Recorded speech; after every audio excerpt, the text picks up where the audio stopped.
Hey everyone, I'm Eleanor. I've hit 67 this year, and just as I thought I'd start relaxing, life tossed me another curveball. But let me backtrack a bit to set the stage for this whole drama. I've spent a good part of my life with George, my husband of over 40 years. We've had our ups and downs, but we stuck together through everything. Then there's our son, Michael. He's been the light of our life. Ever since he was a little boy, scribbling on the walls with crayons, we knew he had something special. Despite knowing the starving artist cliché, we never stopped him from chasing his dream to paint. It wasn't easy, mind you. Money was tight, and the uncertainty of his next paycheck was always looming over us. When Michael turned 30 last year, he dropped the news he was getting hitched to Lucy, his girlfriend of just about a year. We were thrilled, honestly. Lucy seemed nice enough, quiet but polite, and she made our boy happy. That was good enough for us. We went all out for the wedding to give them a day to remember. The first hint of trouble came subtle as a sledgehammer. Lucy had her heart set on a ridiculously expensive wedding dress, something that screamed more demand than request. "Eleanor, I just found the perfect dress," she'd said, flashing her phone with a picture of a designer gown that cost more than what we spent on our first car. "Lucy, honey, that's a bit steep, isn't it?" I tried to keep my voice light, but my stomach was doing somersaults. "It's my special day, Eleanor. I want to look stunning. You understand, right?" Her tone wasn't mean, but there was a sharpness there that you couldn't ignore. So, I caved. "All right, we'll figure something out." And we did. It set us back a pretty penny, but the look on Michael's face when he saw her in that gown, I told myself it was worth it. After the wedding, we helped them get settled into a cozy apartment downtown. Rents aren't cheap, but we didn't want them starting their married life in some dingy hole in the wall. I remember that morning clearly. The sun was shining, but not too hot, a perfect spring day. George and I were in the middle of enjoying our second cup of coffee when Michael called. He sounded more excited than usual, and I knew immediately something big was up. "Mom, Lucy, and I have some news," Michael blurted out before I even had a chance to say a proper hello. "What's the good word, son?" I asked, my heart starting to race a bit. George put down his newspaper, giving me a look that said he was thinking the same thing I was. "We're going to have a baby," Michael announced. You could hear the smile in his voice. It was one of those moments that just fills a room with joy, even through a phone line. "Oh, Michael. That's wonderful news," I exclaimed. George was grinning from ear to ear, nodding in agreement as if Michael could see him. "Thanks, Mom.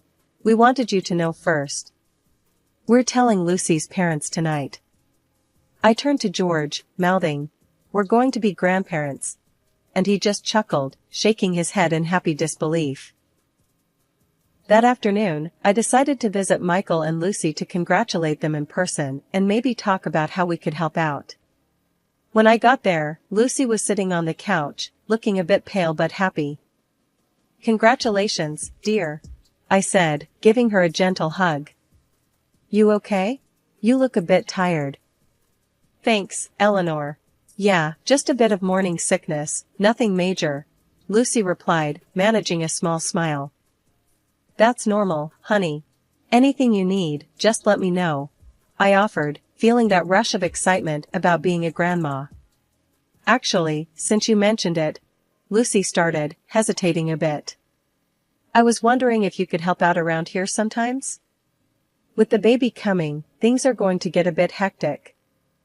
"Of course, dear. You know I'm here for whatever you need. Cleaning, cooking, you name it," I said, eager to be involved. Lucy's response was a bit more direct than I anticipated. "Great, because I can hardly keep up as it is." And with the baby, her voice trailed off, leaving the sentence hanging with an unspoken expectation. I reassured her. "Say no more, I'll come by a few times a week and help out." "How does that sound?" "That sounds necessary," Lucy replied, not exactly overflowing with gratitude but clearly relieved. On my way home, I couldn't shake a twinge of concern. Lucy's words, "That sounds necessary," echoed in my head. It wasn't the warm thank you I'd expected. But I brushed it off, telling myself I was just being overly sensitive. After all, she was pregnant and probably overwhelmed. True to my word, I started helping out at Michael and Lucy's place the very next week. I'd sweep in with my bag of cleaning supplies and a casserole or two in hand, ready to lighten their load. Michael was always so grateful. He'd give me a big hug and say, "Mom, you're a lifesaver." Lucy, on the other hand, wasn't so easy to please. After a few visits, she started picking at the details. "Eleanor, you missed a spot there on the counter, or this casserole is a bit bland, isn't it?" Her words stung a bit more each time. It was clear she was taking my efforts for granted, and her occasional thanks felt more obligatory than genuine. I kept my frustrations to myself, mostly. After all, I was there for my son and my future grandchild, not for praise. But it was hard not to feel a bit used when even your best efforts are met with criticism instead of appreciation. It was a Tuesday, a day like any other, when I headed over to Michael and Lucy's apartment to do some chores and drop off some homemade chicken soup. I thought it might help Lucy with the nausea she'd been having. I'd just finished up cleaning the kitchen and was setting the soup on the stove to warm when Lucy came shuffling in, looking worse for wear. "Oh, Lucy, you don't look so hot today. Why don't you sit down and I'll get you some of this soup? It'll make you feel better," I said, trying to be as cheerful as possible. Lucy grimaced, holding her stomach, and muttered, "I hope it's better than last time, Eleanor. That soup didn't sit well with me at all." I was taken aback, but kept my tone light. "I'm sorry to hear that, dear. I made sure to use all fresh ingredients this time, just in case." Lucy slumped into a chair, eyeing the pot as if it might bite. "Well, we'll see. Last time I was sick all night. Michael had to stay up with me." Now, I knew for a fact there was nothing wrong with the soup I made last time. But I bit my tongue, not wanting to start a fuss. "Let me get you a small bowl, and you can see how you feel," I offered, ladling out some soup. She took a tentative sip and then another. "It's okay, I guess," she conceded, though her tone was less than grateful. We sat in silence for a few minutes, the only sound being the gentle ticking of the clock on the wall. Suddenly, Lucy clutched her stomach and let out a groan. "Oh no, not again," she gasped, her face twisting in discomfort. I jumped up, my heart racing. "What's wrong? Do you need me to call Michael? Or a doctor?" "No. It's your damn soup. It's making me sick again," she shouted, pushing the bowl away so forcefully it nearly toppled off the table. I felt a flash of anger, but swallowed it down. "Lucy, I assure you, the soup is fine. Maybe it's something else? You've been having morning sickness." "No, Eleanor. It's your cooking. You're trying to poison me or something." Lucy was on her feet now, her voice rising with every word. I stood there, stunned. "Poison you? Lucy, why would I ever do such a thing? I'm here to help." Lucy's eyes were wild, her breathing heavy. "I don't know, but I can't trust you. You and your old-fashioned ways, always meddling. I need you to leave. Now." I grabbed my purse and headed for the door, my mind reeling. As I walked down the hallway, tears stung my eyes. How had it come to this? I'd only ever wanted to help. The day of the baby shower arrived, and I was a bundle of nerves. Despite everything, I was determined to make this a special day for Lucy and the baby. I had spent weeks planning and picking out what I thought were perfect gifts, soft blankets, cute baby outfits, and even a handmade quilt I'd spent nights sewing. "George, do you think she'll like what I picked out?" I asked while packing the car with the gifts. I couldn't help but worry after everything that had happened. George, always trying to keep the peace, gave me a reassuring pat on the shoulder. "Ellie, anyone would be lucky to get your gifts. They're from the heart. Don't fret." We arrived early to help set up. The venue was a pretty little hall decked out with balloons and banners proclaiming, "It's a boy." Michael greeted us at the door, his face lighting up when he saw the pile of gifts we brought in. Lucy was already there, fluttering around and directing decorations with a few of her friends. She seemed in good spirits, which eased some of my tension. "Hi Lucy, need a hand with anything?" I offered, hoping to break the ice a little. She glanced over, a quick once-over that didn't quite hide her impatience. "No, thanks, Eleanor. We've got it all under control. Just enjoy the party," she said, a bit dismissively. Finally, the time came. Lucy sat down, a mountain of gifts around her, and the room quieted down. She started with ours, probably out of courtesy, since we were the grandparents. She unwrapped the first package, pulling out the handmade quilt. I held my breath, watching her face for any sign of approval. "Oh, this is quaint. Thanks, Eleanor," she said, the word quaint hanging awkwardly in the air. The room was silent for a moment, then filled with polite applause. My heart sank a bit, but I kept my smile. "You're welcome, dear. I made it myself, thought the baby might like it." The next gift from us was opened, a set of baby clothes. Lucy's reaction was more of the same. "Cute," she said flatly, barely glancing at them before setting them aside. By the time she got to the last one, the blankets, my hopes weren't high. "Oh, more homemade stuff. Right, thanks." Her words stung, and I felt my cheeks burn. Then, as if the disappointment wasn't enough, Lucy held up the blanket, making sure everyone could see, and announced loudly, "Eleanor clearly has no taste at all. Next time, just give me the money to buy something nice." The room fell silent, and I felt every eye on me. The embarrassment burned hotter than a summer's day. I stood there, rooted to the spot, not sure how to respond. George was at my side in an instant, his arm around my shoulders. "Let's not let this spoil the day," he whispered, though I could hear the anger in his voice. I nodded, swallowing the lump in my throat. "Right, let's just get through this." As the party continued, I felt like a ghost, barely there. Michael came over later, looking embarrassed. "Mom, I'm really sorry about that. Lucy's, well, she's got her own way of doing things." I forced a smile, though it felt more like a grimace. "It's okay, Michael. Let's just focus on the baby." Even with all the tension, I kept going back to Michael and Lucy's apartment to help out. I couldn't just sit back knowing they might need me, even if every visit was harder than the last. It was one of those mornings when I brought back a heap of laundry, freshly washed and dried, ready to be put away. I was folding and sorting everything into the right drawers, trying to make things a bit easier for them. As I was tucking away the last of Lucy's blouses into her drawer, I didn't hear her come in. The door slammed, making me jump, and there she was, staring at me like I'd just robbed a bank. "What the hell, Eleanor? You think you can just dig through my things like it's nothing?" Her voice was sharp, and her eyes were blazing.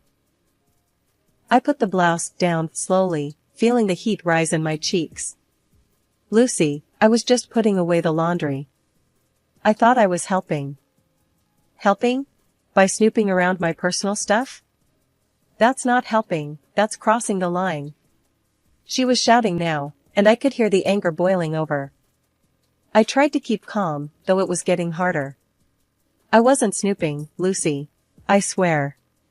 I do this all the time. I just thought." "Well, you thought wrong. Stay out of my things, got it?"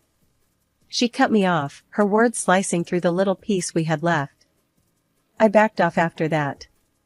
But seeing how she lived started to eat at me. She'd stopped working, spent her days on the couch watching TV shows or shopping online for all sorts of things. One day, curious and a bit concerned, I asked, "Lucy, how are you affording all these new things?" She didn't even pause her scrolling. "Michael's doing really well, selling lots of his paintings online. We're fine, Eleanor."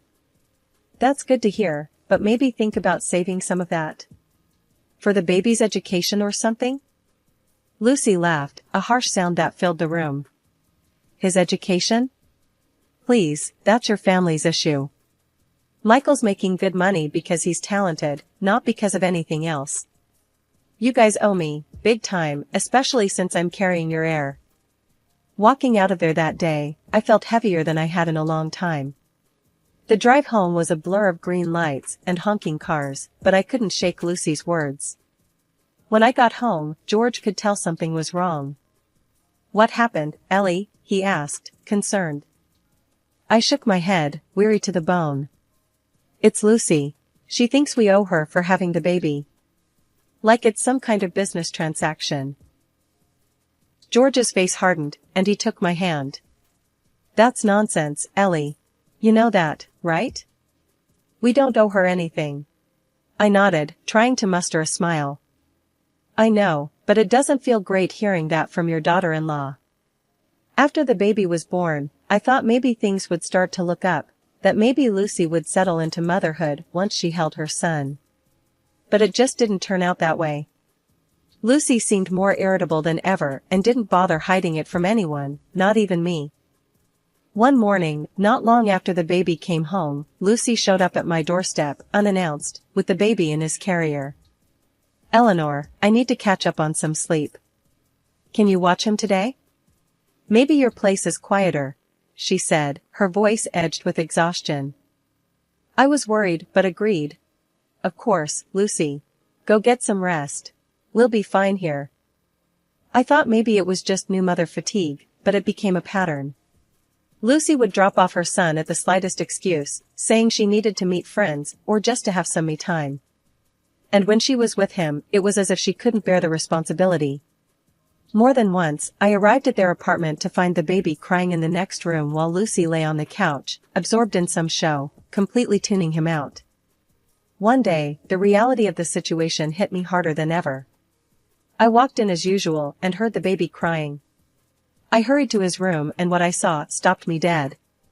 Lucy, standing over the crib, her face contorted in anger, slapped the baby. He wailed louder, and my heart broke. I rushed in and scooped him up, glaring at Lucy. "What are you doing? You can't treat a baby like that." Lucy sneered at me. "Oh, please. It was just a light tap. He needs to learn to stop crying over nothing." That night, I talked to George and Michael, my voice thick with worry. "We need to do something. This isn't normal behavior. Lucy might be struggling with something serious." Michael looked defeated, the lines deepening around his eyes.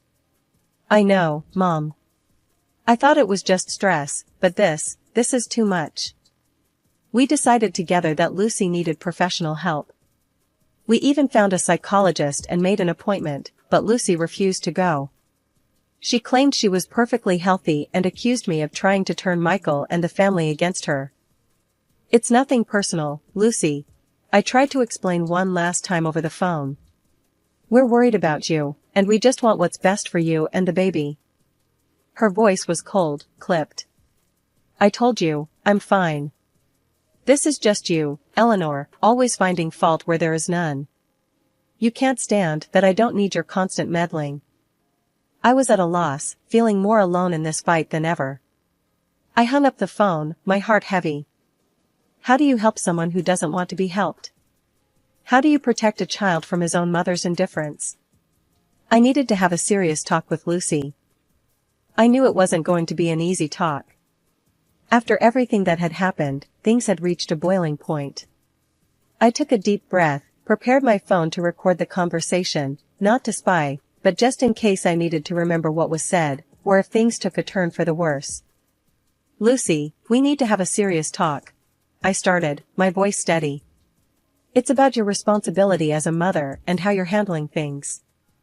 Lucy rolled her eyes, clearly not in the mood. "Here we go again. What now, Eleanor? You going to lecture me on how to be a mom?" "It's not just about being a mom. It's about what's right for the baby. You can't keep threatening to cut us off from him every time something doesn't go your way," I said, trying to keep the frustration from my voice. That's when she snapped. "Oh, so it's like that, huh? You think you can just come here and tell me how to live my life? How about I just don't let you see him at all? How would you like that?" Her words were sharp, and she pulled out her phone, dialing Michael. With tears in her voice, she began, Michael, you need to hear this. Your mother just hit me and she tried to take your son away from me. My heart stopped. Lucy, that's not true. Why are you saying that? She ignored me, continuing her tearful tale to Michael. You need to do something, or me and the baby are leaving. You need to choose, Michael. It's me and your son or them. I was in shock, barely processing what was happening as I heard Michael's confused voice trying to calm things down, suggesting they talk later. Lucy hung up, a smug look on her face. See? You'll never see them again if you don't do what I say. Give me $100,000, or it's over. I was stunned into silence.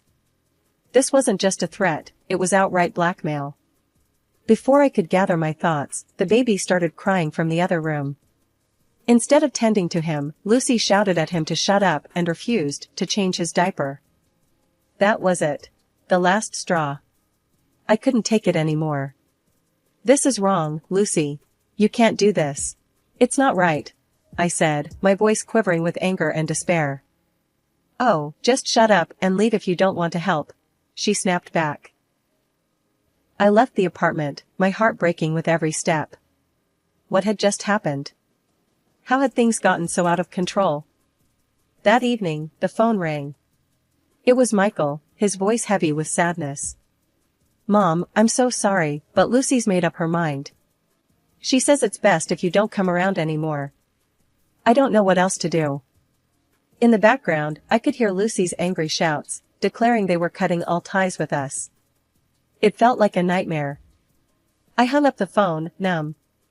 If that's what they wanted, then maybe it was best to let them see the reality of their decisions on their own. I told myself that I had done everything I could. From that day, I stopped all financial support. No more paying for their apartment, no more money for groceries or baby care.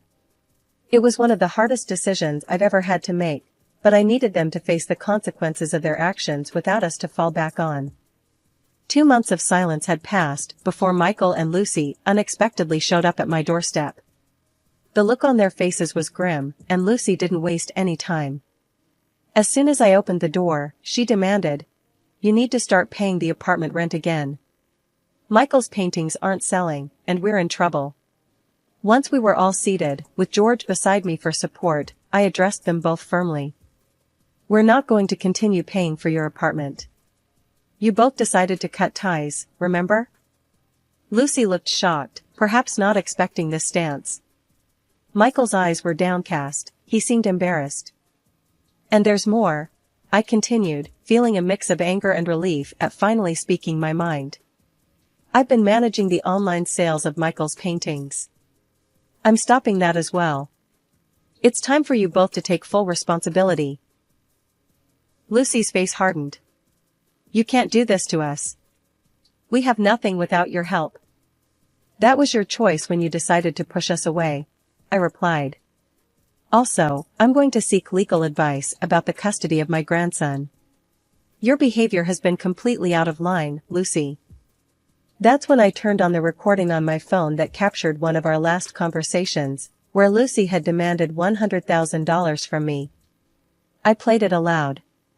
George and Michael listened, horror growing on Michael's face as the reality of Lucy's actions sank in. After the recording ended, Michael finally looked up, his decision clear. Lucy, this is over. I want a divorce. I can't do this anymore. I don't want to live under the same roof with someone who treats my family like this. She stormed out, cursing as she went, standing in the rain in the parking lot, yelling back at us. It was a heartbreaking scene, but there was also a sense of justice in seeing her true colors revealed so clearly. In the following weeks, Michael followed through with the divorce and took steps to ensure his son's safety.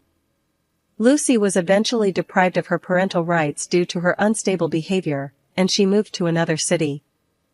Once the dust had settled, I invited Michael and my grandson to move back in with us. Our home became a place of healing and new beginnings. Michael soon organized an exhibition at a private art gallery. To everyone's delight, it was a tremendous success. His art, reflecting deep emotions and a journey through personal turmoil, resonated with many. Now, our home is filled with laughter and the joyous noise of my grandson playing. I spend every possible moment with my grandson, teaching him, loving him, ensuring he feels the security that was momentarily threatened.